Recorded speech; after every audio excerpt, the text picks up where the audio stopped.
Broadcasting from the business capital of the world, this is the Podcast Business News Network.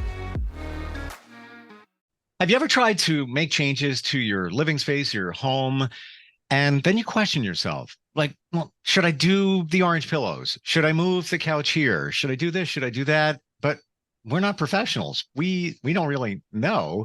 So we're going to call upon a professional for that. Actually, she is our professional of the year and get secrets of a designer.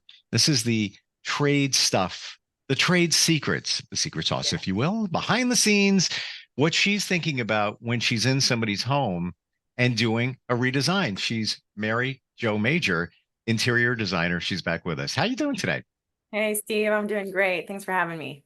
Oh, thanks for coming back here. Last time we got together, you were revealing some of these, and I found it so interesting based on experience, based on science, based on color theory, like all of that stuff, all like in a neat little package with a bow. So this is essentially part two of that. And these are the things that when you're in a home and you have a client asking to make some changes, this is what you're thinking of, right?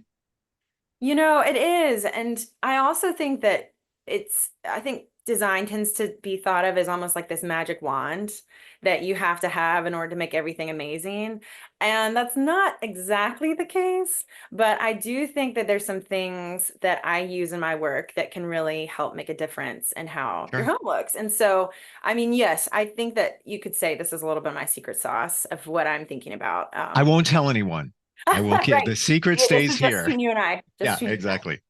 Right. So I would say the first thing that I tell people is to start with one space and complete it before moving on to the next. And I say this because usually, you know, especially when you move into someplace, you get super excited. There's all these ideas. You want to do all this different stuff. So you kind of spend all this time and effort getting the right, you know, nightstands for yourself or looking at a rug for this, you know, area over here. You know, you kind of look around and you kind of start filling all these holes. And the challenge can be is that at the very end of the day, you come home and you've spent all this time and effort and all the stuff you bought you like, but you kind of look around and you're like, you know, nothing's done. Like it still feels like nothing I got anything accomplished, even though I spent all this time and energy and money into getting what, you know, I wanted. It's still not done. And so when I walk into my house, there's still this nagging feeling that it just, you know, my effort wasn't enough. And it's just disappointing. And who wants that? Who wants to spend all this time and money and be disappointed? I do the same thing and I'm pretty detail oriented. However, I have squirrel brain when it comes to this stuff. Like, you know, I'm in one room, change. Yeah. It's just like, oh, wait, I could do that. Oh, wait, like a squirrel. Oh, wait, what about over there? And I even do this here in my office. Like if I'm taking care of one task, I'll walk in I just did it before we got on here. I walked in and I was getting a scissor to open a box and I was like, oh, well, let me send that email because I just thought, oh, wait, I was supposed to do this over here. So it's focus. It's focus. You have to do it because the end result it'll be much better. And then you'll feel more fulfilled because you feel that feeling of accomplishment, right? Yes. And I think that also I would encourage, you know, you and anyone else that when you do have one spot that is done, and this sounds funny, but whenever I move in, I make that like the smallest bathroom because I know that I can make it what I want as quick as I can. It almost becomes like a snowball effect where it gives you motivation and it gives you kind of that, okay, now I can move on to this next space and really focus in and make sure that I make it what I want and then move on to the next space.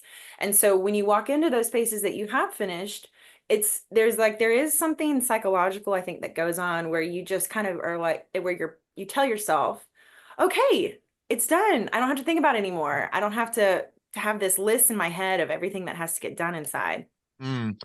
Plus, if you're relatively new at doing this, and we've all bought a pillow and a curtain or whatever, but if you're trying to tackle it a little bit more on your own, I think it also gives you some confidence when you complete the room instead of doing the squirrel brain stuff and then bouncing all over the place. Exactly. And, you know, that kind of leads on to something else I want to share is that sometimes when you're, squirrel brain, like, okay, well, what do I do first? Because all of it seems like I need to do. I use myself as an example because sometimes it's just good to have a quick win, especially Oh when yeah. you feel like all these spaces. But if that's not your situation, if you do have a number of things, I would say that start with the area that you want to, that's like the pain point. And there, everyone has one. Everyone has that room that kind of drives them the most crazy for whatever reason. Maybe you Hmm. keep running into that chair, or maybe it's, something about it just doesn't feel like it's supposed to. And that's usually where we start. Or it could be the room that you use the most. So, whatever that looks like. So, it could be an entryway, it could be a living room, it could be a kitchen, but you start with that one space, and that's kind of where that's usually the win, that if you get that, you feel the most Mm. satisfied. I know exactly what you're talking about because the last house I had a room next to the kitchen that was, I don't even know what you would call it. That's the problem. It Oh, was a breakfast nook? no, Oh it was no? no. Okay. The dining area was Okay. here, the kitchen was here. Then Okay. on the other side, I had a full couch with big Okay. screen TV, Okay. end tables, ottoman, Oh, and it was never used because there downstairs was the living room where you always watch TV. okay. And next to that was like my sports bar. I had a pool table and all of that. Oh, And then awesome. I wish I would it's have come. That sounds great. I was proud of it. It looked legit. Like I'm into graphics. I had yeah, just sports bar swag on the walls and all that. Yeah, of course. The Um, whole look, the whole look. I can it, see it. it looked. I even had signs hanging from the ceiling. Harper's Pub and all that. But Oh my whatever. gosh. And then That's go awesome. go back to that. So that one room was I didn't know Okay. what it was. And then go Okay. back to the house before that. I put an extension on the back, and I don't know if I shared. Sound like a great idea. It was huge, a Right. huge room Right. but really didn't serve a purpose. I had an office in the corner, but Yeah. it was the rest of it wasn't used. The idea was, an overflow, instead of the kids in the living room Yeah. playing and never used. So Mhm. that gets us back to purpose. What's your purpose in the room that you're Yes. doing there? Yeah. Yes. Well, hopefully, I don't know who moved in. Hopefully they made it into, maybe it's their, who knows, their game room, who knows. But I don't know. yes, yes, um it is challenging. It's hard sometimes to figure out, especially in your situation, you have kind of these different spaces, and how do you kind of allocate, where do you spend your time? What do you do with these spots? So I do think that, yeah, you make a good point. And sometimes in those kind of overflow areas, I usually encourage people to think through either hobbies or how they entertain, or Mm, if there's mm. something else that they've always wanted, but they've never had the space. So, I mean, I have a client who wanted this, I mean, very specific, but she wanted a spot for all her Lego collections. So, we had like, because she'd done all these elaborate, especially in the last 4 years, they came out with all those Lego sets that Oh they my look gosh. like, like Yeah. painting or whatever. So, when you do those, you can't, it kind of feels like yeah, a little bit of like a crime to just rip it all apart. So we had to figure out where to put those. So, I don't know. Then that wasn't necessarily a living room item, so I just think that, yeah, it's sometimes you have to think a little bit, but it is Mm, worth making sure you do those spaces too. They aren't completely empty. totally. And Yes. before we get to the next secret sauce Yeah. designer tip, digression, have you ever stepped on a Lego piece? Unfortunately. Yeah. A few times, Exactly. few You know, times. when you do. Yeah. All right. So what else can you reveal to us today? Yeah. So the other thing, and we've talked about this a little bit in the past, but I think that a lot of times when you have your space, there's usually something in it that you feel like you might see it out when you're out and about. Like, let's just say like a pillow. You're like, oh, I love this yellow pillow, but it doesn't go with anything I have. I'm not gonna get this. This doesn't work. Or it could, whatever that item is. And what I would just kind of push back a little bit is, you can usually somehow weasel it in, can somehow make it work, but you have to have something else in the room that also kind of visually talks to it. So I kind of tried to explain this a little bit the other day, but so for example, this yellow pillow, if you had another pillow somewhere else that had like a little bit of yellow, maybe it's not the same thing, maybe it has just like a little bit of, accents in it. Essentially, that is the kind of conversation that you want your room to be Yeah, having. got it. Or it could be something like grandma gives you this rug and you love this rug. You're like, this is a great rug, but this doesn't go with anything I have, grandma. Like this is where you say, okay, well, what colors in it do you like? Or what, pattern or what, thing in it that gets you excited? Do you like this flowers? Do you like these little diamonds? Do you like this blue? And then you kind of pull from those elements and put them somewhere else. So the only trick with this secret is that it is not fast or easy necessarily. So it's a little bit like a slow Mm, cooker food as opposed to microwave, because you have to make choices that may take a little bit more time to integrate. So for example, the mm. rug, if you got the rug, you might have to reupholster your dining room chairs. Well, okay, so that's another step. It's not going to be this overnight thing where you can just run out to the store and get it necessarily. But just like with the food analogy, usually at the end of the day, it tastes better, it looks better when you actually have those things connect visually. Okay, so you have the rug. There's Right. splashes of color. Call Yeah. one little splash of yellow in there. Yeah. Do you have to come up with this gourmet meal, or can you go to fast food and find a yellow pillow or a yellow something? Yes. Oh, yes, you can. You definitely can. It's definitely doable. I would say that the more times that you can have them talk, the more times that you can pull in from those things to make it connect with something else, Hmm. the better it will be. Okay. Um, So, yes, the yellow pillow will help, but if there is something else that you can also do that maybe it's not yellow, maybe it's, I don't know, stripes, because there's a part of the rug that has stripes or whatever. That the more kind of things that visually connect to each other, the more the room will look hmm, amazing. gotcha. All right. So visually, I see my current living room, and there Yeah. are things that talk to each other, but the conversation is boring. So I need to make some changes there. Definitely. Well, Definitely. that's you're not alone though. I think that a lot of times you pick stuff and you really like it, but it might feel safe maybe, or it I know feels why. And I broke one of the designer rules. okay. All right. And here it is. And I Okay. believe you said this a few podcasts back. The pillows came with the couch. So it's just like, yeah, I see your face. It's just like, yeah, it's like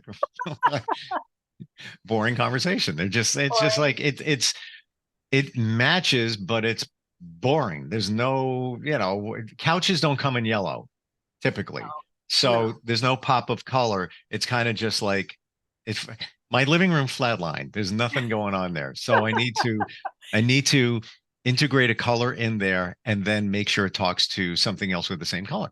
Sure. Mhm. Right. And it could, I think there are some places where, it can be by itself. I've seen it where you can do just, one thing that's one color, but I would say it's easier to do it where they do have that connection. And going back to your point with like kind of it all the same, that goes back to the design rule of having something that has like a different texture in the room. So if everything is leather, having something in it that's cotton or something that feels different, Yep. Yep. usually, yeah, makes it work. Gotcha. Hmm. Well, yes, and I was, yeah, this idea of making things when you're talking about how it flatlined, I'm sure there is this level of comfort that still makes you want to sit in it, right? It's not just you don't just ignore that space. You actually still want to sit in it, right? Well, yeah, because that's the living room. That's well, So, you'd be surprised. Some people don't even, when they're not. well, I okay, go back to the last house in the room upstairs. It was inviting, it was comfortable, but there was no, I don't know. It was just weird. Like to sit up there, it's like, all right, well, here I am. I'm using the room because I have it, but I don't know what I'm doing in this room.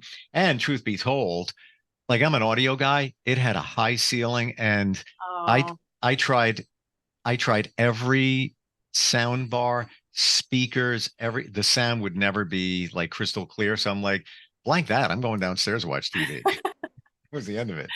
Yeah. I know you needed those like kind of acoustical panels up on the ceiling or something. Oh, that would be attractive. Yeah. Well, Unless the panels talk to something down below, like, yeah. Sometimes if everyone knows it's like the sound space, but we could have made something on top of it to make it to disguise it. yeah.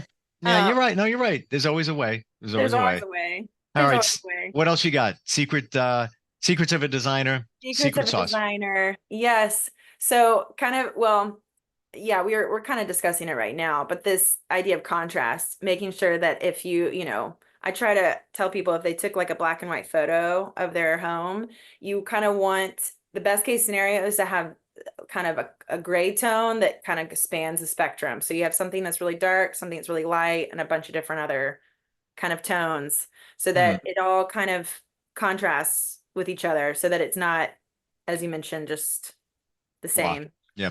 Same gray. Which I mean, again, but that's an easy thing to change out, I think, is you just, like you said, you just kind of switch up a couple things and it usually works just great. Right. And the last thing I would say, Steve, is, this isn't, I don't think discussed a lot. I find that social media makes you believe that you have to have like this beautiful home to attain, right? You see down to like the flowers, right? And these pictures that people will see, where everything is perfectly positioned, everything is perfectly, layered and everything. And I would say that while those pictures are beautiful and they're all staged, by the way, it's none of it's real, is that it's okay to live in your home, and it's okay to have things that have some scratches or some stains or something else, because what I find is that and I've had certain clients actually share this with me where they have talked about going into, whether it was their parents or someone else's home, and they described it as almost too perfect. Mm-hmm. And they couldn't feel comfortable. They could not just feel at ease there because it felt like too precious. Like they couldn't sit in a chair because they would mess up whatever was on the chair, like this kind of this pressure to keep it this perfection, and they couldn't enjoy it, to be honest, at the end of the day. And so I would just say that however, that's, I want to make sure that I'm not saying, live with broken furniture, right? You don't want, pieces on the ground, but that having things that are a little imperfect here and there actually make people feel more comfortable. I totally understand it. I really do. And it takes me back to when I was a kid and at my cousin's house, there was one room. It was mostly white, plastic slip covers. Yes. You never even entered the room because you would see the footprints in the perfect carpeting. And it was just almost like, it was like a funeral home. You just pass by that room, it's like, beep, beep, beep, beep, beep, don't go by there. As a kid. So I'm like, no. What was the point? And I've gotten over the perfectionism because I've always had cats, but I shared with you, I have a couch in that living room that I'm referring to. That they've had it. They've have had it at it in the last 2 years. It's only 2 years old. And I actually went and got I want to say throw pillows, throw blankets. Thank you. To cover up what they've done. Yeah. Because it's kind of embarrassing, but short of that, yeah, I know. I've just gotten to the point where it's like, you know what? I love them. The couch isn't expensive. I can just throw it out tomorrow if I wanted to. And that's the way it is. That's it. That's the way it is. Yeah. And chances are if someone came to your house, they might notice it, but they wouldn't really care because they knew that meant they'd actually sit on your sofa and drink something as opposed to not like just kind of standing. Because like you said, that room with the plastic slip cover. I think everyone has had some sort of, interaction with some sort of room like that, whether it was at a hotel or they know. But this idea of perfection, I do think that it is something that at least I have experienced, that there is something about social media that has kind of secretly gotten into people's minds, and that is the goal. The goal is to have like this house where everything is super, super perfect. It looks like something you would always want to have on display. And I don't think there's anything wrong with that at all. Obviously, that's my job to make people's homes look beautiful. I would just, Sure.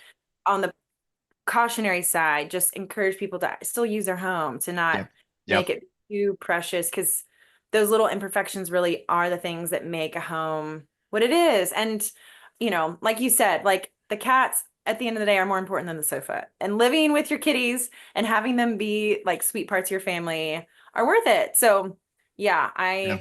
And they're not just cats. They're sweet, loving parts of the family. My cat kisses me when I walk in the house. I'm not oh even my kidding. gosh, that's so cute. He's adorable. And I can't, he even comes up like, oh, please hug me, hug me, hug me. Oh my gosh. So Yeah. I'm okay with it not being perfect. And by the way, back to the social media angle of things. Yeah. AI. Things are generated. I have a marketing company. I'll share in 12 seconds, building a website for a storage facility, plugged into AI, free, by the way, woman smiling, holding cardboard box in white storage unit outside, maybe about 10 seconds. Yeah. Perfect. Thank you very much. And everything was perfect. So to your point, all you'd have to do is, whoever's posting stuff or whatever, it's not real. It's not real. It's not real. It's I mean, and that's a whole other can of worms we could talk about for hours. But I just want to note it that, as someone in the industry, as someone whose professional job is to make someone's home as the best it can possibly be, inform, function, all of that. Yeah, that's just something that, again, I just don't think a lot of people, at least in my profession, kind of talk about a lot. And so I just wanted to say from sitting in my seat that you have permission to scuff up your chair. Like, it is okay. It is, I mean, yes, it's okay to also touch it up with a paint marker. Like, it is okay to, fix those nicks and stains. I'm not saying you don't have to live in, all of it. I just mean to say that, it's to live in something is far better than just having it be in this perfect spot. It's from a designer. This is permission to not be perfect. And I'm sure you speak from true experience, having 3 children, I believe, all under the age of 10. Yes. All boys. Yeah. And then there's that. Yes. Yeah. Yes. I get I get a lot of things professionally cleaned multiple times a year. Yeah. But even then, it's, I do that because I don't want to constantly live in all the stains. But I've also accepted that the stains, when I have people over to my home, which I do a lot, they feel like they can be themselves. They don't feel like they have to, be scared that they're in, if I could do it again, and my kids are older, youngest is 16. If I could do it again, there were times where they would be running through the hallway and I'm like, slow, you're going to mark up the walls. You're going to mark who cares? I wish I said that back then, because I would look at it as like, okay, so I'm going to have to paint it. It's not going to be as good as it was because, I'll have to, you can always tell when something's repainted unless you do the entire wall. And then looking back at it, it's like, so what? Yeah. I know. Gotta look at it that way. Yeah. Perspective is everything. Right. But it is, it's hard in the moment, especially when you invest, when you get something that you really like, or you just painted your house, whatever. I get that. I mean, it is not something that I am, unaware of either. It is a topic that like I said, I just don't think it gets talked about a lot. And I appreciate it too. Well, that's what makes you different. As a designer, you're real. You are a real designer. Keeping it real. Thank you. Thank you. How do we find you, Mary Jo? Yes, I'm happy to talk to anyone. My website is riseinteriors.co, and that is the best way you can reach me. Yep. And Rise is spelled just as it sounds, RISE. Thank you for the secret sauce today. Appreciate it. You're welcome. Yeah. You're more than happy to. Always. You make design fun and feel good. Oh, thank you. You do. Yeah. Just like great vibe. It should be fun. Design. I mean, it is. It should be something that's exciting. It becomes stressful. So it can. My job is to help kind of take away some of the stress, give you some tools. Right. All right. Appreciate you being here, and we'll catch up next time. Okay. Sounds great. Thanks so much. Thank you. We'll be right back. Bye. Are you looking for even more of the podcasts and hosts that you love? The Podcast Business News Network is proud to announce that you now have even more ways to listen live. Check out the MyTuner Radio, online radio box, and Simple Radio apps on iOS and Android, or find us online. Search for Business News Network on mytuner-radio.com, or search Podcast Business News Network on streama.com and onlineradiobox.com/US. Take your podcast on the go and don't miss a minute of the action.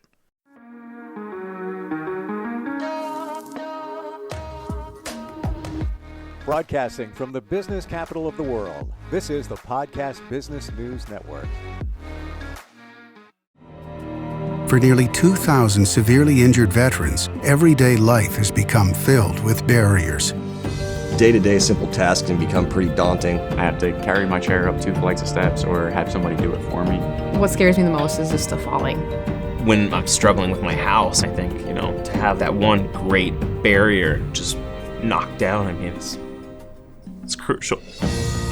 Home for Our Troops is a wonderful nonprofit that builds a mortgage-free, fully adaptive, handicap-accessible house. And there's no catch. It'll be our very first home that we've ever owned. This is a game changer. This is where your life begins again.